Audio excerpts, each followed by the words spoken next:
In this video, I'm going to demonstrate how to repair a glue gun.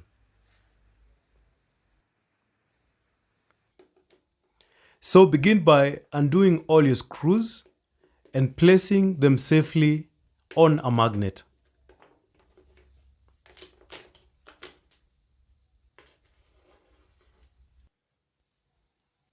Next, we are going to remove the wire stand.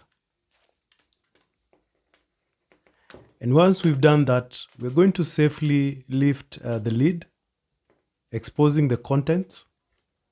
And then we're going to remove that trigger. And as you can see, a glue gun is a very simple mechanism. This one has a problem because that wire is cut and we are going to be replacing that wire. So make sure the wire that you're using as a replacement has the same specifications and ensure that the top plug also is in order. In this case, I realized that this one did not have a fuse. So I went ahead and installed a 13 amp fuse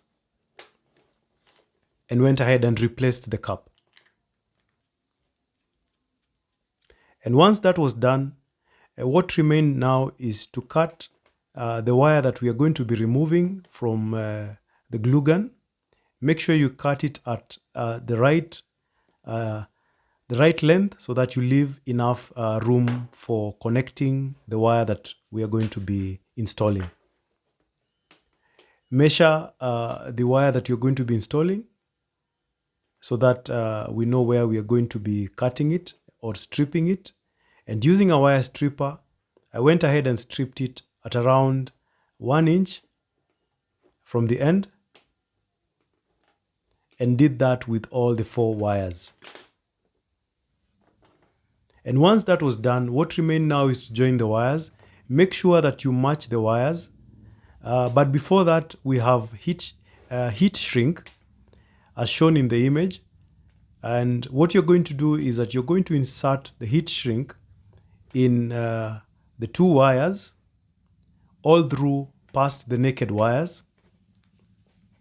And then we're going to go ahead and now we're going to join the naked wires.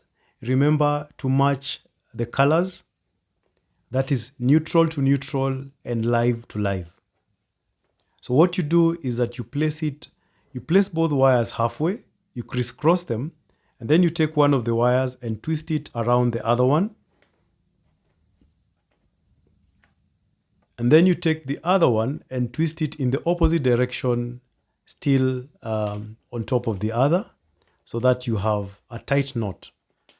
For clearer view, I will explain it again and show it at a closer range. Again, place them halfway, twist one across the other one, and twist the other one in the opposite direction so that they lock into place. This is the correct way of joining electric wires. And once that is done, what remains is to just slide the heat shrink on top of the naked wire so that it helps in insulation.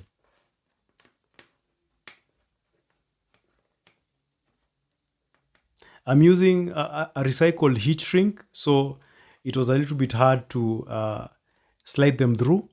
And then I used a lighter just to help fuse the heat shrink to the naked wires for a stronger bond.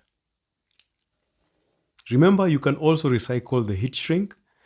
I really struggled getting a new heat shrink, so I just decided to reuse the ones that I had in my workshop.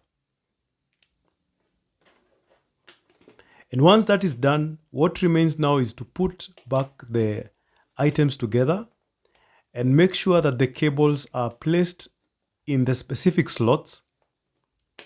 This helps protect the cable from fraying or from coming apart. Just line it up all the way to the exit. And then we are going to replace the trigger and that small washer. So we replace the trigger that has a spring and it has a slot, and the trigger itself fits into its own slot. Then we are going to replace the top, and we are going to replace the screws. And what remains now is to test our glue gun, whether it's working correctly.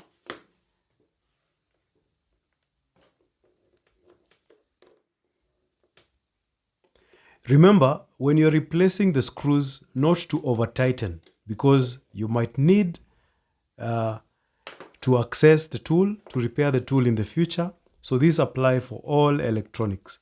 And also remember to replace the wire stand. That is very important while you're using the glue gun. I went ahead and inserted a new glue stick, and now we were ready to test. Connected it to the mains and gave it a few minutes to heat up.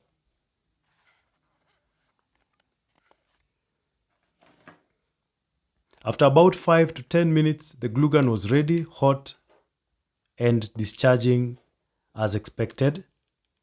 I went ahead and tried, discharged. It was smooth, and it was performing as expected.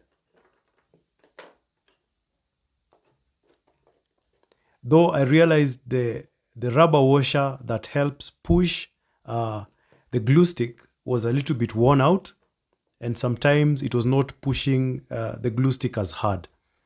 I also realized when the glue stick is packed, there was so much glue coming from the tip. I don't know if this is normal, or I don't know if it's a abnormality. But as soon as I switched it off from the mains, then it just cooled and stopped discharging so much glue. My hope is that you learned something today about how to repair a glue gun, and I'm hoping to see you in the next video. Thank you so much for watching. Bye-bye.